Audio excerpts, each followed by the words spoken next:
Comme chaque semaine, je vous emmène découvrir les artisans qui font battre le cœur de l'Hexagone et les lieux qui font son prestige. Aujourd'hui, dans Version française au cœur du quartier du Marais, le musée de la magie nous dévoile l'étendue de sa collection entre automates, affiches d'époque et grandes illusions. Entre ciné et culture pop, Julien Fournier, membre de la Chambre de la haute couture, déploie son art de la mode. Chez Kid Super, le créateur américain Colin Dillon transcende les dimensions avec une mode qui explore l'essence de l'art. Formes architecturales et lignes pures, les pièces de la céramiste Caroline Delille se dressent en totem organique. Et juste avant de rencontrer le grand couturier Julien Fournier, tout de suite notre rubrique Pépites.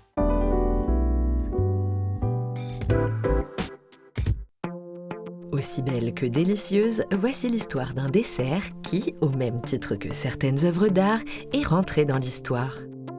À l'instar du poulet Marengo du chef Dunant ou du tourne-dos Rossini de Casimir Moisson, il est un mets qui est passé de recettes personnelles à dessert connu de tous, la poire Belle-Hélène.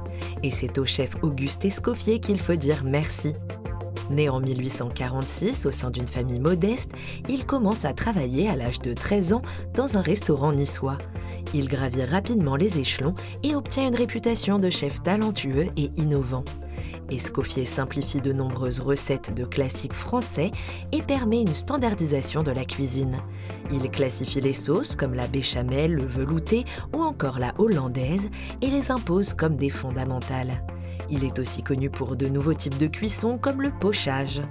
Enfin, Auguste crée aussi le système de brigade, inspiré de la hiérarchie militaire, permettant selon lui une plus grande efficacité. Mais l'héritage Escoffier, c'est aussi de délicieux plats. On lui attribue d'ailleurs la paternité de la poire Belle-Hélène. On raconte qu'il se serait inspiré de l'opéra comique du même nom de Jacques Offenbach, un hommage au personnage d'Hélène de Troie. Cette poire, cuite dans un sirop léger et servie avec une glace vanille et une sauce chocolat, est désormais tout un symbole de l'héritage d'Escoffier.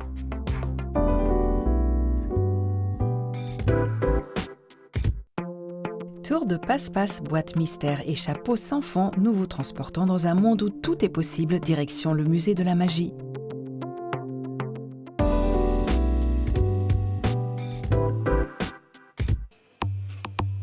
La magie est un art millénaire. On pense que c'est un petit jeu de fin de soirée ou fin de repas.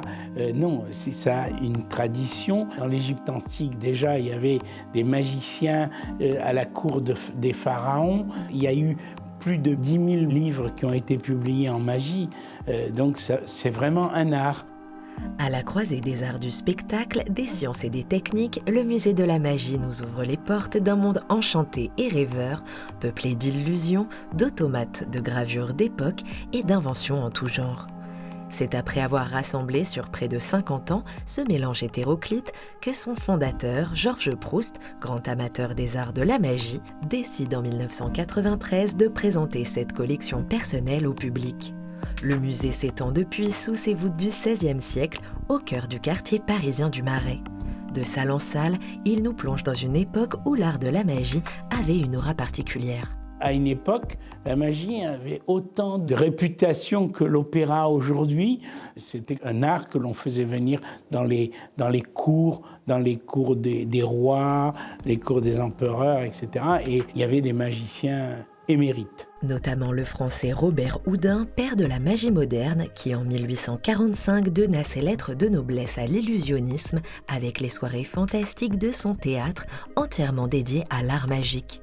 Ce brillant horloger y présentait son célèbre numéro de lévitation, ainsi que de nombreux tours à l'aide d'objets truqués de son invention, comme ce revolver à blanc. On fait semblant de charger dans le premier tube, on charge, mais quelque chose qui n'a aucun impact, et dessous, il y a une balle en cire qui est prête et qui part, et Robert Houdin rattrapait la soi-disant balle dans sa bouche. C'était un excellent artisan horloger, c'était un excellent mécanicien, mais c'est quelqu'un qui avait une imagination extraordinaire. Et Il a permis à la France de rayonner pendant des années grâce à ce qu'il a fait en magie. Robert Houdin fera des émules dans le monde entier, comme l'américain Thurston qui marqua les esprits en 1910 avec son tour emblématique de la femme sciée. La femme assillée se mettait tout en long, puis on mettait 2 lames comme ceci, et pour effrayer les gens, il lâchait comme ça la lame. Ça a été, à l'époque, un grand événement. Il y a eu quelqu'un avant qui l'avait faite, mais pas aussi bien. Et Thurston a réussi à faire quelque chose de très léger et de séparer les deux morceaux d'une façon nette et visible. Et comme le veut la tradition, cette boîte de plus d'1 siècle renferme encore et toujours son secret. Elle fait partie des grandes illusions d'optique auxquelles le musée consacre une salle particulière où imaginaire et science se mélangent. Là, quand vous prenez ceci comme ceci, vous soulevez, c'est lourd, mais c'est plus lourd alors que vous prenez qu'une seule. C'est une question d'appréhension. On appelle la physique amusante les tours de magie. À l'époque, ça s'appelait les tours de physique amusante. C'était des objets en buis tournés et les enfants pouvaient jouer ça. Il y avait des boîtes de jeux, etc. La science est liée à la magie. Mais surtout, le cinéma aussi a été lié. Le cinéma, c'est une illusion d'optique. Beaucoup de magiciens, au début, étaient à l'origine du cinéma. Et le meilleur exemple, c'est Georges Méliès, le magicien par excellence de l'image. Il a magnifié les images, il a créé les effets spéciaux.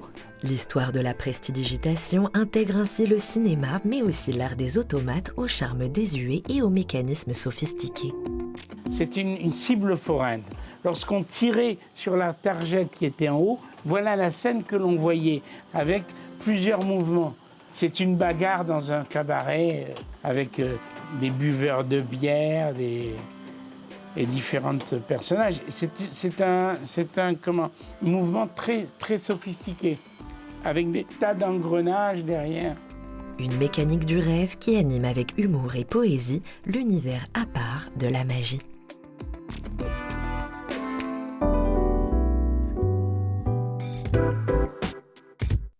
Avec plus d'une décennie passée dans le monde de la mode et de la haute couture, le créateur Julien Fournier nous livre quelques-uns de ses secrets créatifs.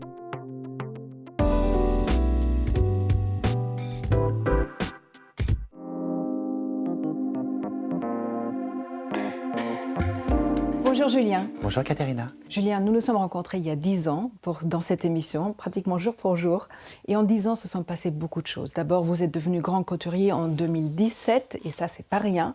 Mais au-delà de ça, vous vous êtes adapté à l'époque. Vous êtes un vrai personnage aujourd'hui qui déploie une énergie, une créativité incroyable. Qui êtes-vous aujourd'hui, Julien ? Alors aujourd'hui, après ces 10 ans de tourbillon terrible qui a été cassé par le Covid, je pense que je suis exactement qui je voulais être. J'ai 48 ans, je suis super bien dans mes baskets et je suis très heureux d'être à la tête de la maison Julien Fournier Haute Couture. Le Saint Graal d'avoir eu cette chance d'être grand couturier et d'être valorisé par mes pairs avec ce label a changé ma vie. Et depuis ces 3 dernières années, on est sur une ascension et sur une réinvention de la mode, de la création et du vêtement de mode.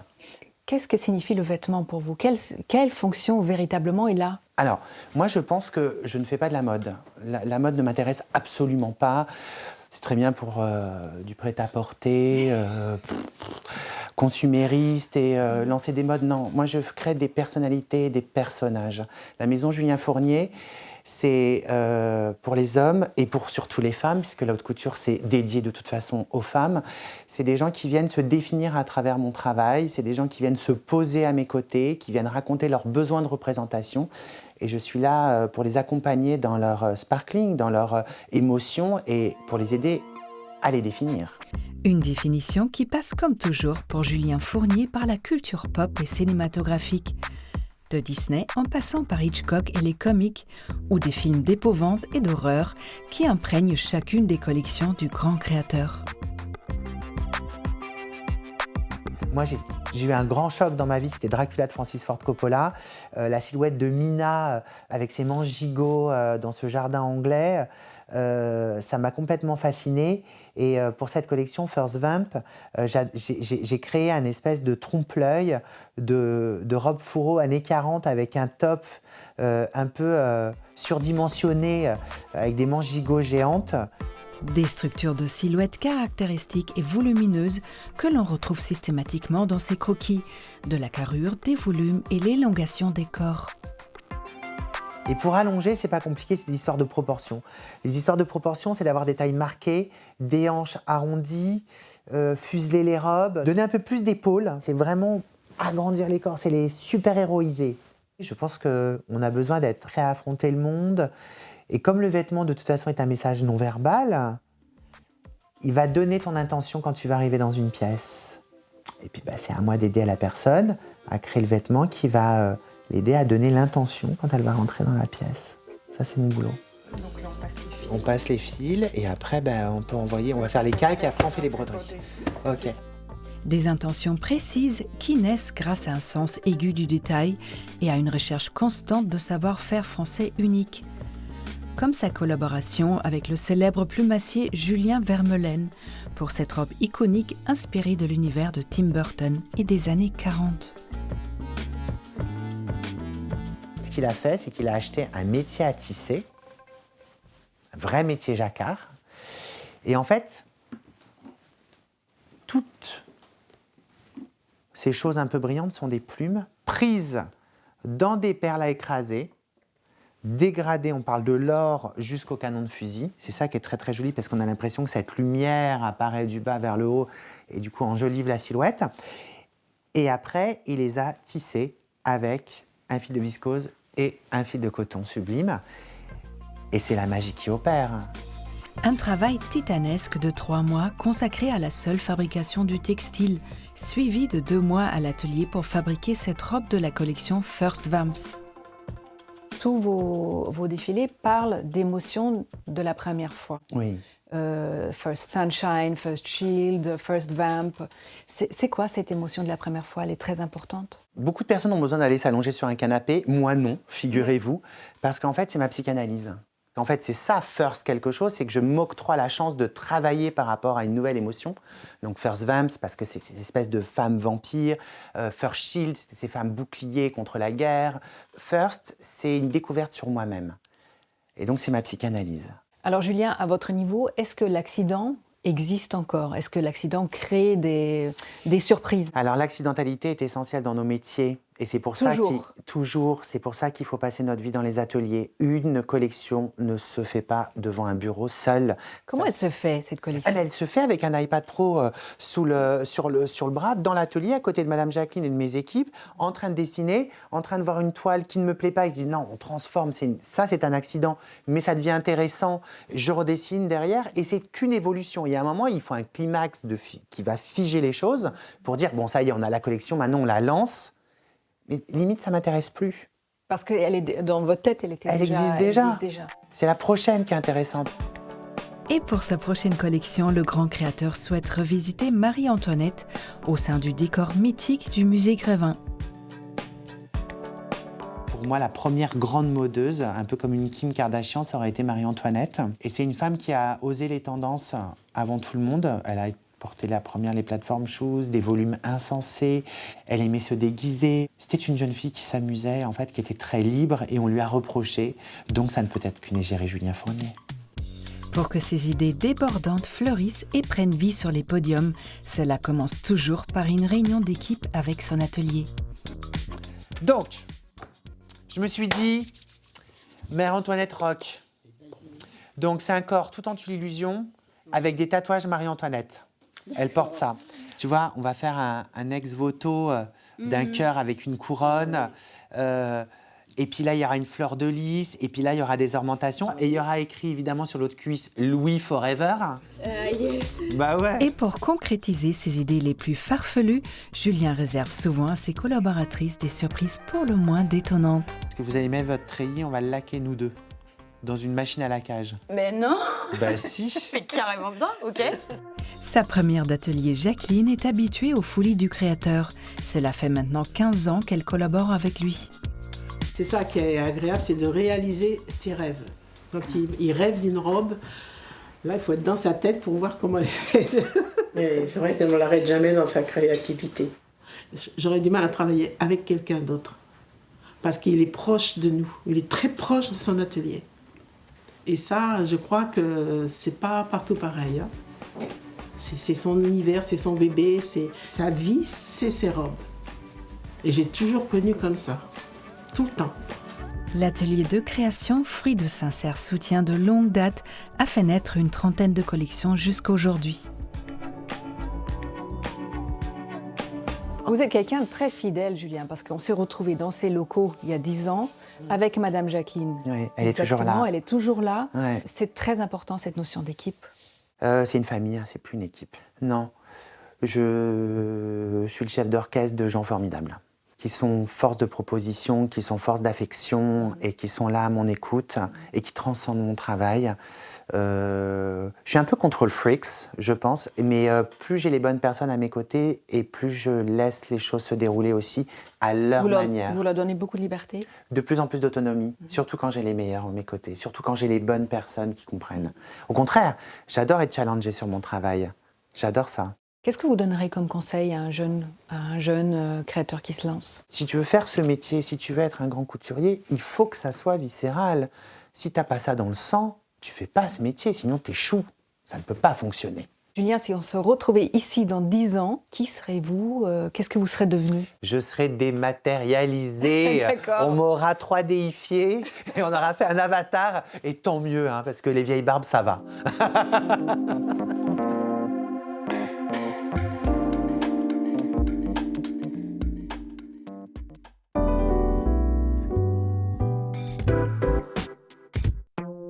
Avec sa marque Kit Super, Colm Dylan explore les frontières entre l'art et la mode, une transversalité inspirante.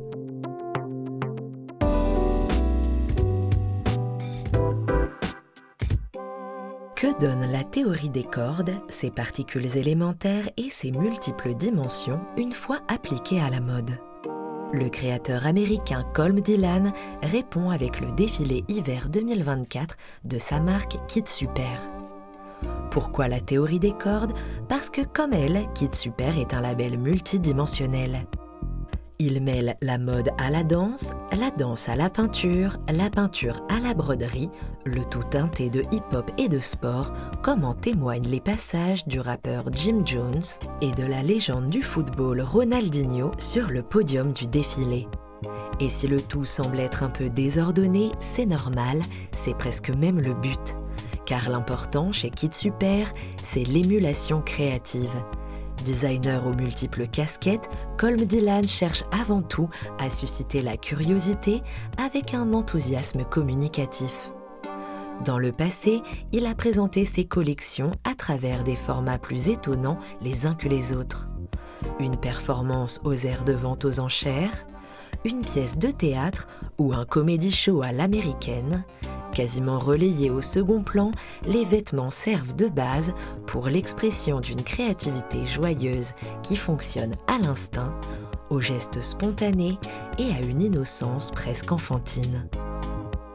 Mais cette saison, pas de scène de théâtre ou de spectacle comique qui tiennent. Colm Dylan propose un défilé en bonne et due forme où apparaissent tous les signes d'une marque déterminée à faire ses preuves. On y trouve du costume, du denim monogrammé, une multitude d'accessoires et de taches de couleurs qui rappellent l'atelier d'un peintre. Les couches et les détails s'accumulent sur des silhouettes architecturées où se mélange la tradition du streetwear américain et un tailoring haut en couleurs aux proportions exagérées. Si l'on pourrait y voir un manque de précision, c'est en fait de manière très réfléchie que Colm Dylan compose ses collections. Chez lui, le textile est comme une toile blanche sur laquelle il construit en lui apportant du volume, de la couleur, des lignes et du relief.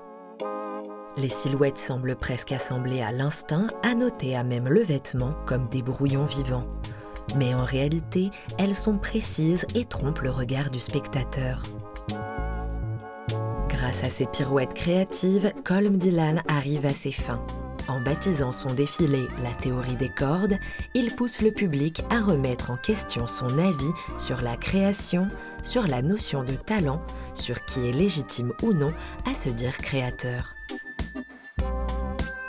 Il rappelle ainsi qu'au-delà d'être un designer de mode, il est avant tout un artiste et que comme chaque artiste, son rôle est de nous pousser toujours plus loin pour interroger notre propre regard.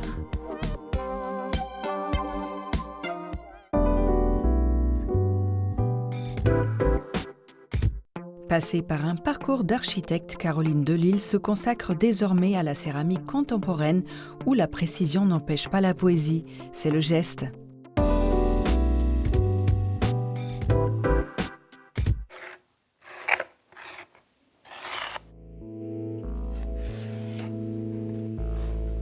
J'ai toujours aimé avoir les mains dans la terre. Alors quand j'étais enfant, c'était des objets usuels. Il y avait des horloges, des théières, enfin toutes sortes de choses, des objets un peu plus culturels. Je réalise que même j'étais toujours dans le bac à sable à faire des villes. Donc il y avait toujours un peu ce lien à la terre, au sable, une façon de construire. Et j'avais vraiment besoin de retoucher la terre. Et de construire différemment, et c'est vrai que c'était une autre façon de pratiquer une forme de créativité. Architecte urbaniste de formation, Caroline Delille a senti le besoin, au bout de 15 années en agence parisienne, de se reconnecter à la terre. D'abord comme un hobby, puis petit à petit, la matière a pris de plus en plus de place pour finalement la pousser à se lancer corps et âme dans la céramique à son arrivée à Bordeaux en 2022. Si elle a renoué avec sa créativité manuelle, les sculptures qu'elle imagine ont un lien étroit avec sa formation première. Je me suis vraiment posé la question de pourquoi ces formes, pourquoi cette passion, quelque part, pour la géométrie. Ça vient du grec, c'est l'étude des formes, enfin, c'est arpenter le territoire. J'ai de mémoire, ça veut dire la terre. Et donc tout à coup, j'ai retrouvé un peu cette continuité, ce lien entre les projets urbains et d'espace public sur lesquels je travaillais et les projets que je voulais développer en céramique. Et comme elle aurait pu le faire pour un projet d'urbanisme, Caroline trace un quadrillage sur lequel elle appose des formes, des lignes et dessine une idée de sculpture ou de bas-relief, calcule les cotes et découpe des gabarits sur une plaque de grès chamoté. Une étape importante qui nécessite que la terre ait une consistance particulière. Elles sont quand même suffisamment humides pour être découpées assez facilement, mais en même temps suffisamment sèches pour ne pas se déformer dès que je vais travailler, déplacer la forme. C'est toujours un peu le moment délicat de trouver la bonne consistance pour la terre. Parce que si c'est trop humide, dès que je vais commencer à assembler, ça se déforme trop. C'est un peu étape par étape. À la fois inspirée par l'architecture et la nature qui l'entoure, Caroline mêle les deux vocabulaires dans ses œuvres sculpturales. J'ai l'impression de dessiner des pièces urbaines quand on les assemble, des tableaux bas-relief. Mais c'est vrai qu'il y a aussi des similarités avec la nature. Tout à coup, il y a des creux qui se créent comme pour des falaises, il y a des éperons rocheux, ou alors vraiment le vocabulaire de l'architecture avec donc des porte-à-faux, des terrasses, des balcons. C'est un peu le double jeu, le double langage. Caroline monte ses murs et crée ses volumes. Avec différentes techniques, elle fait ressortir les grains de la chamotte, un aspect naturel, renforcé par son choix de souvent laisser la pièce brute, sans émail et cuite une seule fois. C'est vraiment un dialogue entre l'homme, avec toutes les constructions, tous les découpages dans les formes que je peux créer, et la terre, qui nous accueille et qui du coup donne la matière pour créer, mais aussi laisser sa matérialité. Voilà. Ça ne veut pas dire que je n'émaille jamais, mais je suis plutôt dans une démarche où j'ai envie de laisser la matière première lisible, Et même quand j'émaille, ce qui peut être considéré comme des défauts, pour moi, ce n'est pas des défauts, c'est justement ce dialogue entre quelque chose qu'on ne peut pas non plus maîtriser. Exposée dans des galeries bordelaises et parisiennes, elle imagine aussi des bas-reliefs comme celui-ci commandé pour le hall d'un hôtel de la capitale. Avec des sculptures à la frontière entre architecture et paysage naturel brut, Caroline Desilles défie les lois de la gravité.